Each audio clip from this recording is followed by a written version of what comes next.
and share with you where I am and what I'm feeling and what I'm thinking, and hopefully giving you some things to ponder and consider. And most importantly, during these turbulent times, I just want you to know that I see you and that I love you.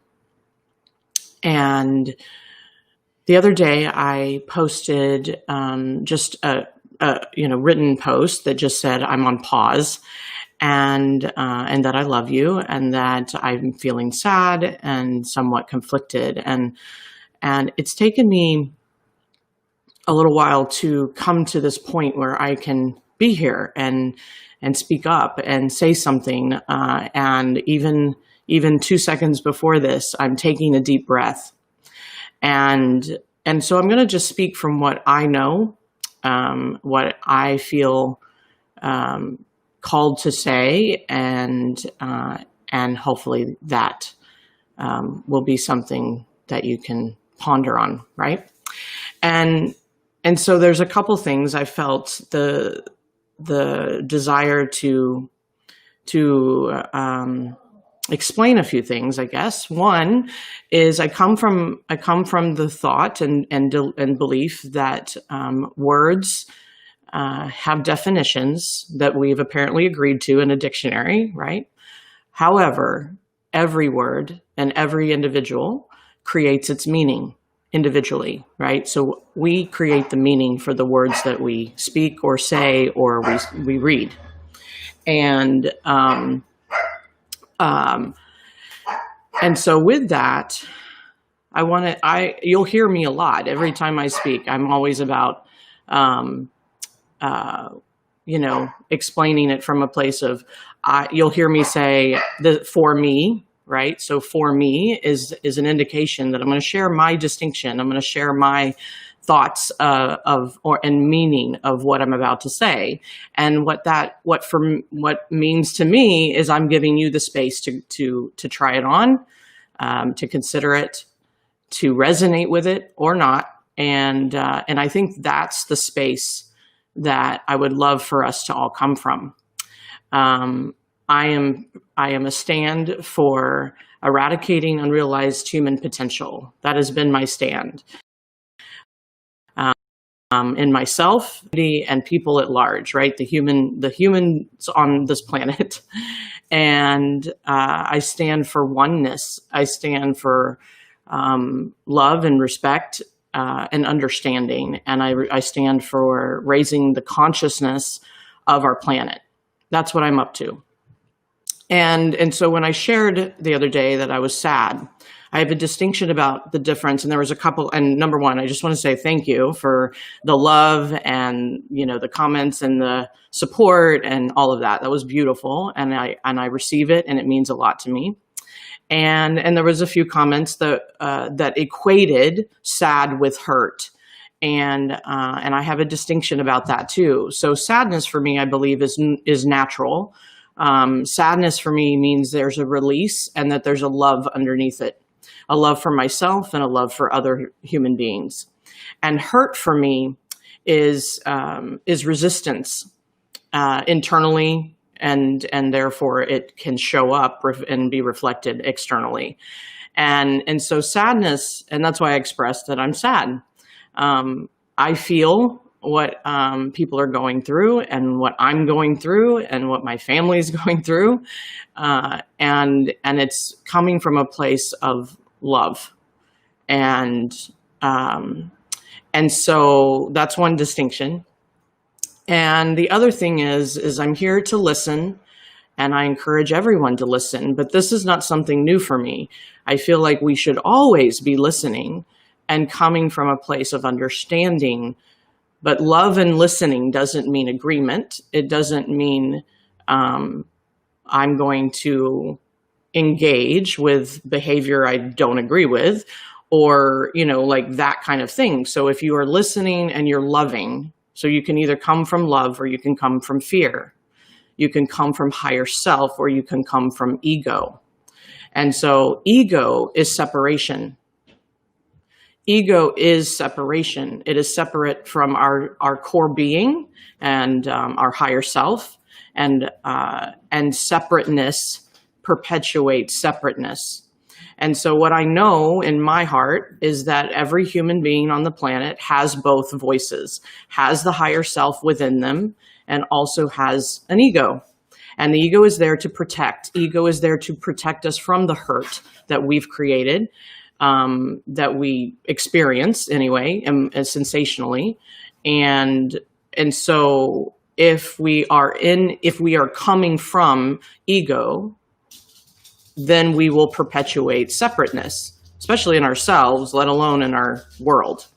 If we come from higher self, then we come from a place of purity and certainty and knowingness, and then we deliver that. And I believe, and I said this in January, I wrote it down in January, and then it's become like, a part of my book. It's become part of, the conversations I'm having. And that is all what I heard from higher self is what all illness, war, conflict, divisiveness, and chaos comes from separateness. And what we need desperately is an emotional revolution and an emotional evolution. And so what I mean by that, and what my distinction is that if we were to do the inner work and we were to come inward, then the outside, the external factors, the experiences we see outside would shift and change. And it's for order for big change to occur, then a full-on emotional revolution, in my opinion, is required. And so let's just talk about ego. So for me, there's 14 ego tricks. I talk about this a lot. It's part of my training and education for people. And fear, anger, position, meaning judgment, or being right, having to be right, requirement, which means it has to be this way and there's no room for flexibility. Those are all behaviors that our ego plays in order to protect us. And those type of reactions certainly can impact the relationships we have and the relatedness we have to our own life and to others, and to the world we live in, right? So I also say that who we be is what we see. And so what does being mean? So are we being higher self? Are we being our essence, or are we being ego? Are we being our love, or are we being fear? Where are we coming from? And so my pause has been, and also the word, I put the word on the post the other day, I'm conflicted between my higher self and my ego. I'm trying to hear the voice of my higher self. I'm trying to gain clarity of what am I meant to say to help you, to love you, to be here for you. And so that was my pause, is because I too have an ego. I too have the tendencies every day to go into to judgment, to go into explanation, to justify, to moments of hate, moments of fear, moments of hurt, all of those things. But the way I process, and what's available for you as well, is to step back and take personal ownership. And I believe that's what's going to really shift the world, is personal ownership. And partly why? Because my life and world shifted the moment I took personal ownership. And taking personal ownership is a process. It's a journey. It's self-awareness. It's raising your consciousness. And so personal ownership is about looking at the narratives that you are creating, and this isn't about don't say what you feel or share what you think. It's just also be the space and the container for other people to share what they feel and and to share what they think, right? I don't think that's what silence, what we don't need silence around that. However, nuance, a subtlety between I'm sharing what I'm feeling coming from higher self, or I'm sharing what I'm feeling and coming from ego. And if we're in ego, we perpetuate separateness. And that's been the hardest thing for me. I'm human. So I'm looking at it and going, what's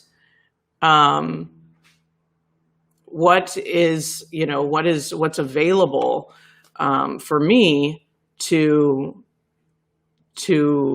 speak from, right? It's like, which container am I coming from? And so I just encourage people to feel the sadness, recognize the hurt, listen to yourself, right? Listen to what's really going on internally, and be conscientious of the assumptions we make. So assumptions for me also is a place of separateness, and I'm guilty of it too, right? It happens because our ego's job is to create the narrative so that we can create certainty and familiarity and understanding. And, our mind is there to make sense of everything. And some things literally just don't make sense, right? And so if we add to that conversation more assumption and more judgment of self or judgment of someone else or something, then we continue to create and perpetuate the separateness. So it's just for me about oneness and understanding yourself and understanding where you're coming from, and loving people regardless. And so it doesn't mean I'm condoning wrongdoing and therefore, justice for that, or it's just what I'm saying is if I can be aware of the understanding, then I can make decisions from that place. Then I can speak from that place. And so thank you for listening. Thank you for, being in my life, and and it's okay if we disagree. That's not what this is about, right? That's just, again, me loving, the part of you that I see, right? Isn't about agreeing, and it's not about disagreeing, right? That's again, the perpetuation. And so I just want you to know that I'm here for you, and here to listen and here to understand, and that's all I'm looking for as well. And so I come from a place of taking pause as much as I can if I'm not feeling like I'm ready to respond versus react. And so if I can respond from a higher self and just what I know in this moment, I'm a work in progress too, by the way. So it's a matter of just knowing that everybody's a work in progress, and I see you and I love you. So I will talk to you more soon, and praying for everyone. Thank you so much.